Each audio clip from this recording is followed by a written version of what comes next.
नमस्कार साथियों, आज हम बात करने वाले हैं जुजुत्सु काइसेन के सीजन 3 के एपिसोड नंबर 9 की।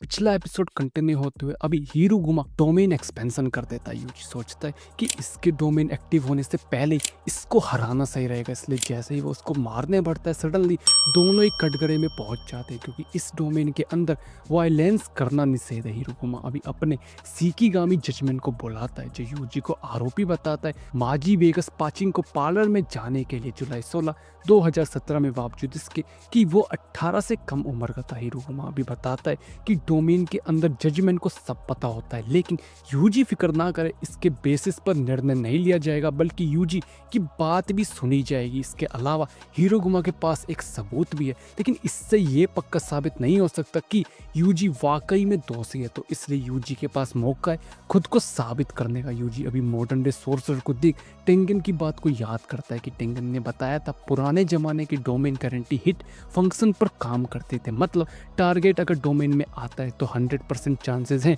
कि उस पर अटैक होगा, जैसे सुकूना का डोमेन। लेकिन अब कुछ मॉडर्न सोर्सर्स ने इसको एडवांस कर लिया है, इसलिए अब टारगेट को मौका दिया जाता है तो 100% गारंटी इफेक्ट अब नहीं रहा। इसलिए यूजी को एक मौका मिलेगा अपनी बात रखने का और फिर जजमेंट अपना निर्णय सुनाएगा, जिस पर यूजी पूछता है कि क्या होगा अगर वो गिल्टी हुआ। जवाब में हिरुगुमा उसे कुछ नहीं बताता, क्योंकि ये रूल्स के अकॉर्डिंग नहीं है, पर वो ये जरूर बता सकता है कि यूजी के पास 3 विकल्प है कि या तो वो चुप रहे, या कन्फेशन करे, या इनकार कर दे अपने आरोपों से। और हाँ, वो झूठ भी बोल सकता है, क्योंकि अगर हर इंसान सच बोलता तो कोर्ट की जरूरत ही नहीं पड़ती। यूजी अभी ये सोचने लगता है कि हाँ, वो गया तो था और कुछ गेम भी उसने जीते थे, तो या तो वो चुप रह सकता है और इनकार कर सकता है अगर उस सबूत में यूजी के जाने की बात ना लिखी हो तो। दूसरा, अगर सबूत में यूजी के अंदर जाने की बात हो और यूजी अपने आरोपों से इनकार कर दे तब तो वो फंस जाएगा। तीसरा, अगर उस सबूत में लिखा हो कि यूजी ने गेम भी खेला है तो यूजी तो और भी फंस जाएगा, तो कन्फेशन ही सही रहेगा। क्या पता कोर्ट कोई हल्की सजा दे दे उसे। इसलिए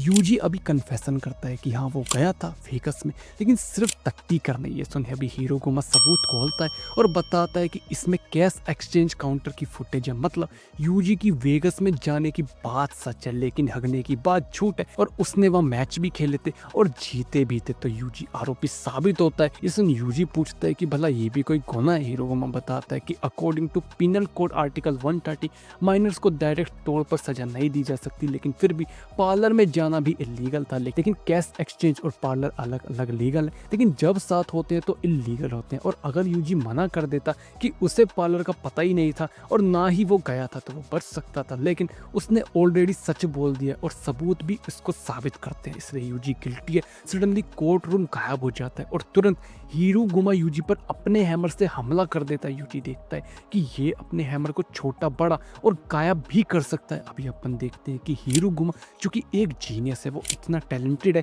कि उसने फर्स्ट अटेम्प्ट में ही अपने सारे एग्जाम्स पास कर लिए थे, और जब भी वो सोर्सर बना उससे बाय डिफॉल्ट उसकी टेक्निक उसके डोमेन के साथ ही मिली। उसने इसकी मदद से बैरियर के फंडामेंटल्स को भी समझ लिया और फिर कर्स्ट एनर्जी को कंट्रोल करना भी वो मात्र 12 दिन में ही सीख गया, और मात्र 12 दिन के अंदर में ही वो ग्रेड 1 सोर्सर भी बन गया। ये आने से पहले उसने कई कर्स्ट स्पिरिट्स को एक्सरसाइज भी किया, और गेम में एंटर होने के बाद जिन 20 प्लेयर्स ने उस पर हमला किया था उसने उन्हें मार भी दिया। यूजी अभी हिरुगुमा के हमले से खुद को बचाता है और पूरी कोशिश करता है बचने की। हिरुगुमा कहता है कि यूजी अपनी कर्स्ट एनर्जी इस्तेमाल नहीं कर सकता, गिल्टी की कर्स्ट टेक्निक चली जाती है, और अगर उसके पास टेक्निक नहीं है तो उसकी कर्स्ट एनर्जी उससे छीन ली जाती है। बावजूद इसके ये यूजी टफ फाइट दे रहा है, इसलिए हिरुगुमा को केयरफुल रहना पड़ेगा और अपना पूरा जोर लगाना पड़ेगा। हिरुगुमा अभी यूजी का पता लगा लेता है और उस पर अपने हथौड़े से हमला करता है। यूजी बचता है, लेकिन अभी इस हथौड़े को संभालना मुश्किल होता जा रहा है, क्योंकि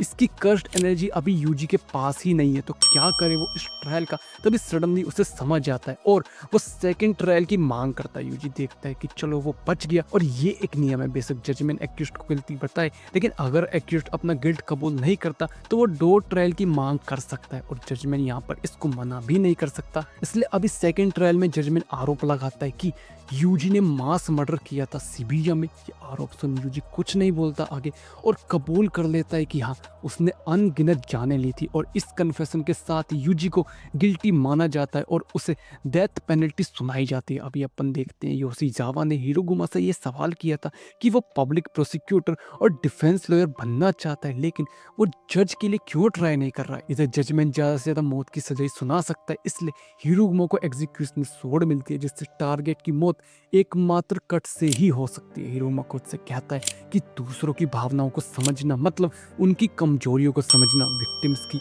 अपराधियों की कमजोरियों को समझना। हर एक दिन हिरोगुमा तंग आ गया था, इसलिए उसने मदद करने की सोची। हर कोई कमजोर है, बेकार है। यूजी भी सेम वैसा ही है। आप कितने भी दूसरों के अच्छे की कामना कर लें, लेकिन आपके लिए कुछ भी नहीं है, सिर्फ अंधेरा ही है। हिरोगुमा ने इसलिए योशिजावा को जज बनने से मना कर दिया था क्योंकि उसे लगता था कि हर इंसान कमज़ोर है, हर इंसान बेकार है और यही चीज़ इंसान को किसी भी दूसरे क्रिएचर से अलग बनाती थी। हिरोगुमा को उस वक्त तक ये चीज़ अच्छी लगती थी, इसलिए हिरोगुमा को किसी प्रमोशन में रुचि नहीं थी। लेकिन यूजी ने ये आरोप क्यों कन्फेस किया, हिरोगुमा जानता है कि वो हत्याएं सुकूना ने करी थी। हिरोगुमा अभी ये सोच अपनी सोच गिरा देता है, तभी यूजी उसे एक गुजर दूर फेंक देता है। हिरोगुमा गिरता है और कहता है कि पीनल कोड आर्टिकल 39 क्लॉज 1 के तहत जो भी शिबुया में हुआ उसमें यूजी ने कुछ नहीं किया था, ना ही उसने खुद की मर्जी से ये सब किया था, बल्कि सुकूना का उसके ऊपर कंट्रोल था। दूसरे शब्दों में कहा जाए तो यूजी बेगुनाह है, जिस पर यूजी कहता है कि फिर भी वो कमजोर है, वो दोषी है। लेकिन हिरोगुमा ने अपनी टेक्निक रिलीज क्यों कर दी थी, जिस पर हिरोगुमा कहता है कि वो वापस अपने प्रिंसिपल्स पर लौट आया है। खैर अब वो अपने कपड़े पहन ले क्योंकि हिरोगुमा उसे अपने 100 पॉइंट्स देने वाला है। अभी हिरोगुमा एक सवाल पूछता है कि क्या कभी उसने किसी को खुद की इच्छा से मारा, जिस पर यूजी हाँ कर देता है। अभी हिरोगुमा एक नया रूल ऐड करवाता है कि कोई भी प्लेयर किसी को भी अपने पॉइंट्स दे सकता है और वो यूजी को भी अभी अपने पॉइंट दे देता है ताकि दोनों के पॉइंट्स सेम ना रहे। हिरोगुमा अभी जाने लगता है और यूजी कहता है कि वो हमारे साथ आ सकता है, जिस पर हिरोगुमा मना कर देता है क्योंकि यहाँ आने से पहले उसने प्रोसिक्यूटर और जज को मार दिया था और उन्हीं के पॉइंट्स अब उसके पास बचे हैं। वो सोचेगा कि अब उसे क्या करना है और अगर वो यूजी के साथ रहा तो वो खुद को और हेट करता रहेगा। और इसी के साथ एपिसोड नंबर 9 खत्म हो जाता है। एपिसोड कैसा लगा कमेंट बॉक्स में जरूर बताना, अच्छा बुरा वो भी अपना फीडबैक जरूर देना। एफर्ट्स अच्छे लगे तो लाइक सब्सक्राइब शेयर जरूर करना और मिलते हैं नेक्स्ट वीडियो में। तब तक के लिए धन्यवाद।